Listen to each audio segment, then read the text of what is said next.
Il s'en est vendu près de 100 000 l'an dernier. Les drones font de plus en plus partie du quotidien. Certaines de ces machines peuvent voler très vite, jusqu'à 100 km/h. Des courses sont même organisées et les images sont spectaculaires. La preuve avec Antoine de Pressigou et Antoine Pocry, près de Strasbourg. Si vous avez le mal de l'air, vous devriez sans doute détourner les yeux.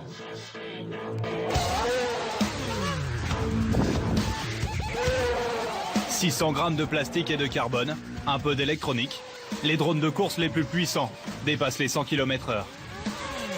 Pour piloter ces engins, des amateurs bien entraînés, une manette et une paire de lunettes. Cette discipline s'appelle vol en immersion parce que le pilotage de l'appareil se fait grâce à ces lunettes. Les images filmées par une caméra embarquée sur le drone y sont retransmises en temps réel.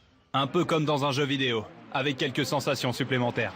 Tomber dans le vide, de tourner, on comprend pas trop ce qui se passe, on a du mal à tenir sur ses pieds, on perd l'équilibre en fait surtout. C'est conseillé de s'asseoir sur une chaise. Ouais. Hyper maniables, les drones de course réagissent à la moindre pression sur la manette. Mais ils sont tellement rapides Oh la corde! Que les crashs sont parfois inévitables. Là, on est censé prendre un virage ici, il y a une corde qui traînait, on sait pas trop pourquoi, qu'est-ce qu'elle faisait là. Et du coup, ça n'a pas raté.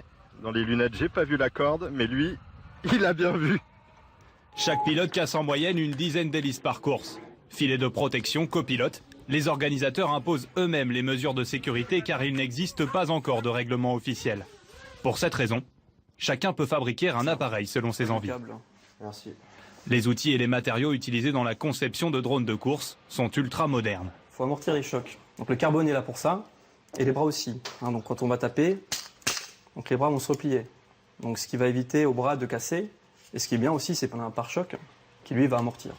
Avec les lunettes pour le pilotage, un drone de course coûte entre 500 et 1000 euros. Des Savoyards ont popularisé la discipline. Aujourd'hui, les courses de drones en immersion ont leurs adeptes partout dans le monde. Leurs vidéos, toujours plus impressionnantes, sont visionnées des millions de fois sur Internet. En bref, le vote pour la